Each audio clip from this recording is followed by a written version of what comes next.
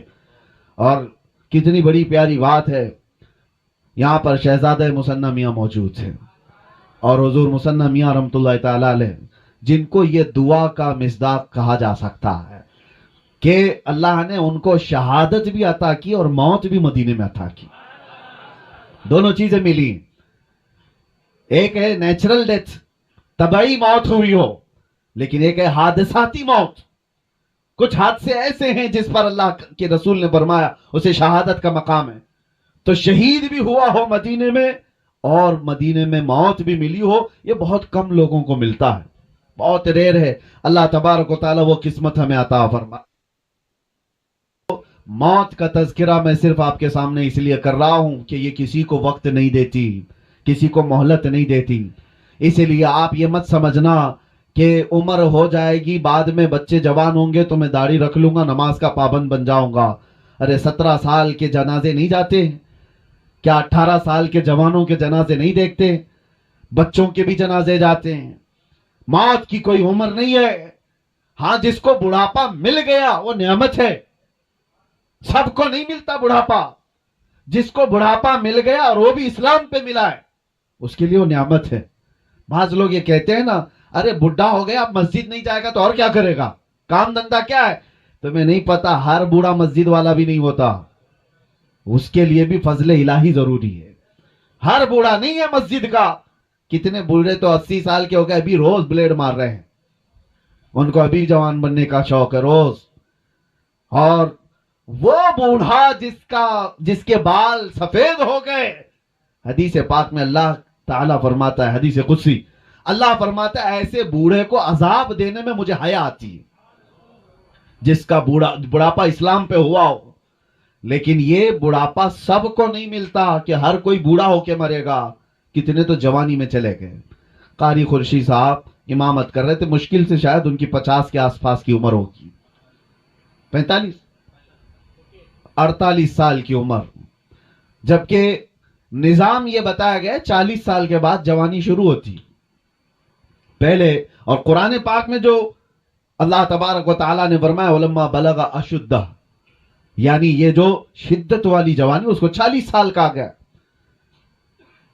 آپ تمامی حضرات سے میں ایک بات یہ کہوں گا کہ موت کی کوئی عمر نہیں ہے, تو پھر کس بات کے انتظار میں ہو کہ کب کریں گے, کل کریں گے, پرسوں کریں گے. جو بات تمہیں بعد میں اچانک آنے والی ہے اس کے لیے پہلے سے تیار ہونا چاہیے. اپنے آپ کو اتنی اچھی حالت میں رکھو کہ کسی دن ملک الموت آئے تو ہاتھ پیر مار کر کے مہلت مانگنے والی نوبت نہ آئے کہ تھوڑا ٹائم مل جائے میں تسبیح پڑھ لوں, تھوڑا ٹائم مل جائے لوگوں کا کھایا ہوا واپس کر دوں, تھوڑا ٹائم مل جائے قضا نمازیں پوری کر لوں. ایسی حالت میں نہ آ جاؤ.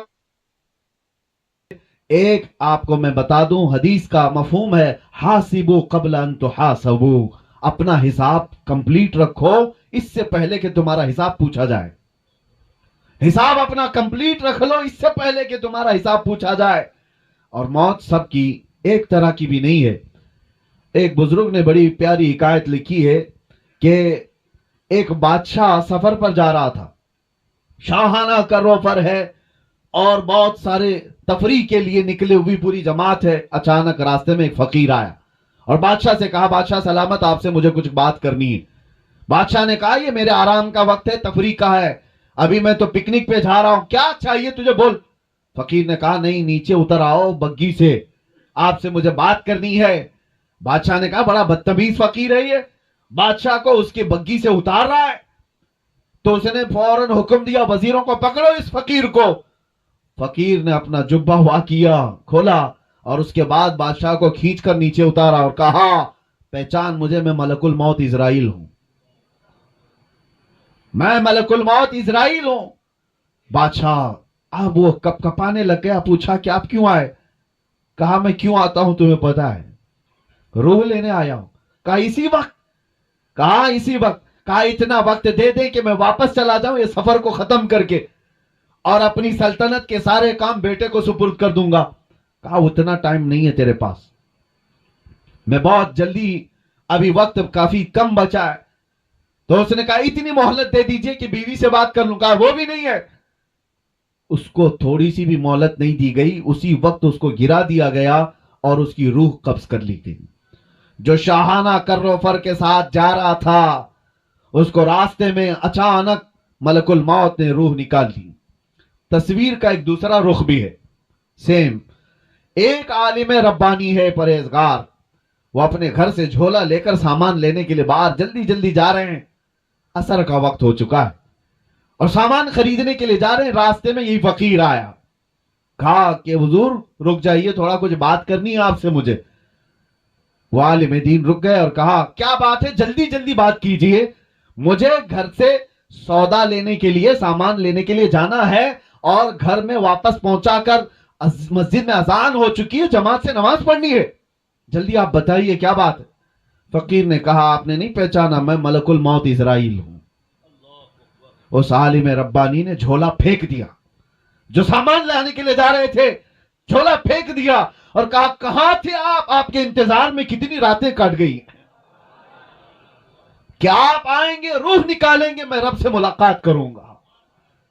یہ دنیا میں جس کی روح اٹکی ہوئی ہے مال سے وہ مہلت مانگتا رہتا ہے, اور جو رضا الہی کے لیے جیتا ہے وہ ملک الموت کا استقبال کرتا ہے. آپ کہاں تھے؟ تو اب یہاں منظر بدلا ہوا ہے. ملک الموت نے کہا اتنی جلدی بھی کیا ہے آپ کو, آپ جائیے سامان خرید لائیے اور اپنے بچوں کو سامان دے دیجئے, گھر والوں کو کچھ وصیت کرنی ہے وہ بھی کر لیجئے. اس عالم ربانی نے کہا آپ کو جس کام کے لیے اللہ نے بھیجا وہ کیجئے آپ. میرے بچوں کا مالک اللہ ہے, وہ مسبب الاسباب ہے, جس نے مجھے کھلایا وہ میرے بچوں کو بھی کھلائے گا, میرا یقین ہے, آپ اپنا کام کیجئے. ملک الموت وہاں مہلت نہیں دینا چاہتے اور ادھر کہہ رہے ہیں کہ اور کچھ ہے تو آپ کر لیجئے کام. پھر اس عالم ربانی سے کہا کہ اور کوئی آپ کی خواہش ہے؟ اس عالم ربانی نے کہا اگر آپ اتنا وقت لے کر کے آئے ہیں پہلے سے، اتنی مہلت لے کر کے آئے ہیں پہلے سے، تو خواہش اتنی ہے، گھر نہیں جاؤں گا، اللہ کے گھر جاؤں گا، جس وقت نماز پڑھ رہا ہوں کر لیجیے۔ کیسی خواہش تھی! اور اس عالم ربانی کے ساتھ ان کی خواہش کا خیال کیا گیا، وہ مسجد میں نماز کے لیے گئے اور سجدہ ریز ہوئے، ان کی روح قبض کر لی گئی۔ یہ سب کے ساتھ نہیں ہے کہ ہر کوئی چاہے تو اس کے ساتھ ہو جائے، ان لوگوں کے ساتھ ہے جو اللہ کی رضا کے لیے جیتے تھے، دنیا میں اس کی رضا کے لیے جیتے تھے، تو موت بھی اللہ تعالیٰ ان کی پسند کے حساب سے لیتا ہے۔ یہی تو بات ہے میرے عزیزو، موسیٰ علیہ السلام کی موت کے سلسلے میں جو حدیث ملتی ہے وہ یوں ہی نہیں ہے۔ یہاں پر ایک عقیدہ بھی بتا کر کے جاؤں، تمہارا اور ہمارا جو دنیا سے جانے کا منظر ہے وہ الگ ہے، نبیوں کا مقام الگ ہے۔ نبیوں کی روح قبض کرنے سے پہلے ملک الموت اجازت لیتے تھے، تمہارے گھر میں اجازت نہیں لی جائے گی، ہاں انبیاء سے اجازت لی جاتی، لیکن وہ موسیٰ علیہ السلام کی روح قبض کرنے کا منظر تو بہت الگ ہی ہے۔ ملک الموت آئے تھے اور ان سے پوچھا کہ اللہ کے نبی موسیٰ، آپ کی روح قبض کرنے کے لیے اللہ نے مجھے بھیجا ہے۔ انہوں نے ایک تماچا لگا دیا، اور کہا جاتا ہے کس نے؟ موسیٰ پیغمبر نے ملک الموت کو، اور ان کی آنکھ باہر آئی، وہ واپس چلے گئے رب تعالیٰ کے حضور اور کہا اے اللہ تو نے کس کے پاس بھیجا؟ اس نے مار کر کے آنکھ باہر کر تھی۔ وہ پیغمبرانہ جلال تھا، کسی دوسرے کو کیا ملک الموت چھوڑ دیتے؟ اور کیا کسی کی ہمت تھی؟ یہاں یہ عقیدہ مجھے بتانا ہے، وہ خبیثوں کو سمجھنا چاہیے جو نبی کو اپنے برابر سمجھتے ہیں۔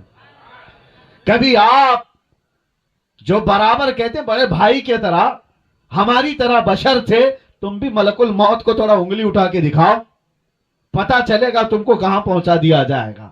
وہ نبی کی شان ہے، اللہ اپنے محبوبوں کو یہ طاقت دیا ہوا ہے۔ اللہ تعالیٰ نے نہیں فرمایا کہ نظام میں خلل ہو گیا، نہیں، رب تعالیٰ نے فرمایا اے اسرائیل جاؤ دوبارہ اور ایک گھنے بالوں والا بکرا لے کر جاؤ، اور ان سے کہو کہ اس بکرے کے جسم پر ہاتھ رکھیں، ان کے ہاتھ کے نیچے جتنے بال آئیں گے اتنی عمر ان کی بڑھا دی جائے گی، اتنی زندگی ان کو دی جائے گی۔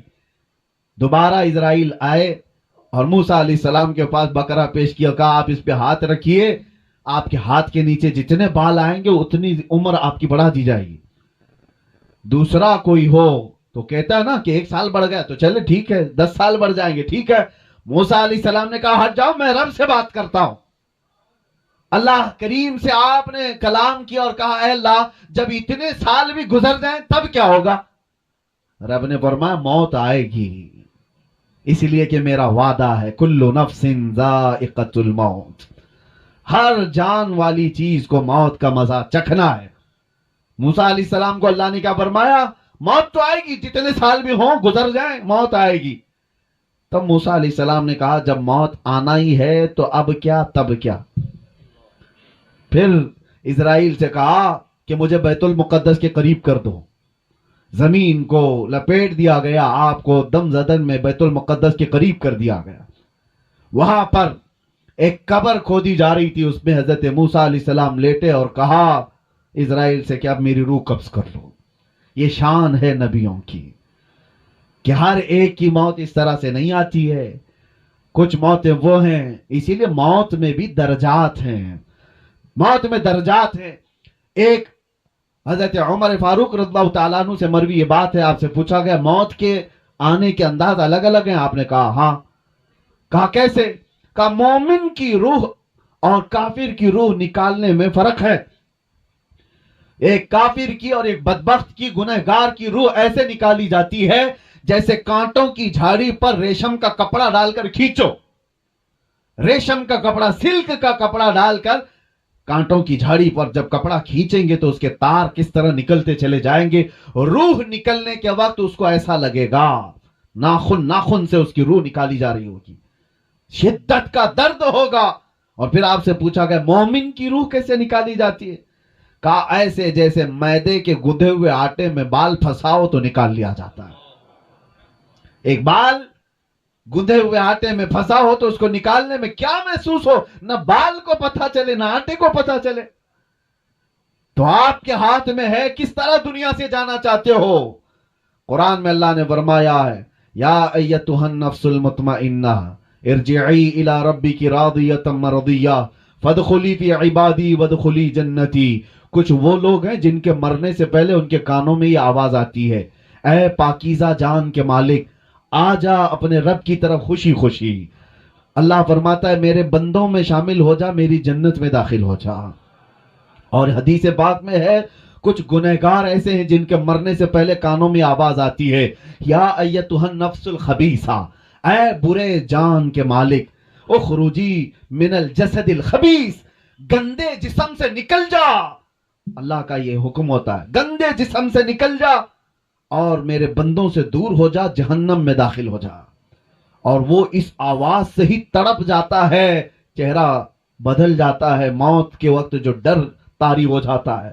عزیزان گرامی وقار، موت کے وقت جو حالات آتے ہیں، قرآن کہتا ہے کہ اگر تم دیکھ لو نا فرشتوں کو کہ فرشتے کیسے مارتے ہیں اور یضربون وجوہہم وادبارہم، ان کے پیچھے ان کی پیشانیوں پر مارتے ہیں روح نکالنے کے لیے. بہت شدت کا درد. اور کہا گیا سکرات کا وقت ایسا کہ مکھی بھی اگر اس کے جسم پر بیٹھے تو پہاڑ کی طرح لگتا ہے، اس کے لیے پانی کا ایک قطرہ ایک ندی کے برابر لگتا ہے. یہ موت کے انداز ہے. میں گفتگو سمیٹتے ہوئے اب آپ کو بتاؤں میرے عزیزوں، یہی بات امام اعظم ابو حنیفہ سے پوچھی گئی. اب یہ ہمارے ایمان کی بات کر رہا ہوں، توجہ، کیسے مرنا چاہتے ہو سن لو. امام اعظم ابو حنیفہ سے کسی نے سوال کیا کہ سنا ہے بدبخت اور گنہگار کی موت بڑے دردناک انداز سے آتی ہے اور ایک عاشق رسول کی موت بڑی خوشحالی کے ساتھ آتی ہے، وہ خوشی خوشی دنیا سے جاتا ہے. ایسا کیوں ہوتا ہے جبکہ روح نکالنے والا ایک ہی ہے، فرشتہ ایک ہی ہے؟ درد کیسے ہوتا ہے؟ روح ایک ہی ہے. آپ نے کیا کہا جانتے ہو؟ امام اعظم نے کہا جا سورہ یوسف پڑھ لے، تجھے سمجھ میں آ جائے گا. سورہ یوسف قرآن پاک کی سورہ 13ویں پارے میں حضرت امام اعظم ابو حنیفہ نے کہا جا یہ پڑھ لے. وہ پڑھ کر کے آیا، اس میں موت کا کہیں ذکر ہی نہیں ہے کہ کیسے کافر کی موت آتی ہے کیسے مومن. ارے اس میں تو یوسف و زلیخا کے واقعات ہیں. وہ آ کر کے کہا اس میں مجھے کہیں کچھ ملا نہیں. کہا پھر سے پڑھ کر کے آ. پھر پڑھ کر کے آیا، کچھ نہیں ملا. موت کے نکلنے کا یا روح کے نکلنے کا کوئی منظر اس پہ نہیں ہے. امام اعظم نے پوچھا پھر کیا پڑھا تو نے؟ کہا اس میں تو اللہ تعالیٰ نے یوسف علیہ السلام کے بچپن سے لے کر کے ان کے وزارت عظمیٰ تک کے واقعات بھی بیان فرمائے. کہا اس میں زلیخا کا واقعہ تو پڑھا ہے؟ کہا کیا ہے واقعہ؟ اس نے کہا زلیخا یوسف علیہ السلام کے حسن پر فدا ہو گئی تھی، دیکھ کر کے فدا ہو گئی. شہر کی عورتوں نے ان کو تانا دینا شروع کیا زلیخا کو کہ ایک جوان لڑکے پر تو فدا ہو گئی، اس لیے کہ ان عورتوں نے یوسف کو دیکھا نہیں تھا، تانے مار رہی تھی. تو زلیخا نے کیا کیا، ایک دعوت کی ان سارے رئیس عورتوں کی اور گھر میں بلایا اور سب کے ہاتھوں میں ایک لیمو دیا اور ایک ہاتھ میں چاقو دیا اور کہا جب میں کہوں گی تب یہ لیمو کاٹنا. بڑی بڑی رئیس عورتیں بیٹھی تھی. اسی عالم میں یوسف علیہ السلام کو زلیخا اس حال میں بلاتی ہیں. یوسف علیہ السلام کا حسن ایسا تھا، جمال ایسا تھا کہ جو دیکھتا تھا وہ پلکیں جھپکانا بھول جاتا تھا. جیسے ہی یوسف علیہ السلام داخل ہوئے، ادھر سے زلیخا نے آواز دی کہ اپنے اپنے ہاتھوں میں موجود لیمو کاٹ دو. عورتیں یوسف علیہ السلام کو دیکھنے میں ایسے ہو گئیں، مگن ہو گئیں کہ ان کے ہاتھوں سے لیمو گر گیا، 4 انگلیاں کٹ گئیں. قرآن پاک میں یہ واقعہ موجود ہے. قطعنا ایدیہن، اللہ فرماتا ہے انہوں نے اپنے ہاتھوں کی انگلیاں ہی کاٹ لی. ارے عورت ذات ہے، تھوڑا سا کھروچ آ جائے تو واویلا کرتی ہے، 4 انگلیاں کٹ جائیں پتہ نہیں چلا. ہاں ایک کیفیت انسان پر آتی ہے جب وہ محویت کی کیفیت ہے، یعنی کسی میں گم ہو جاتا ہے تو کٹنے کا درد نہیں ہوتا، پتہ نہیں چلتا.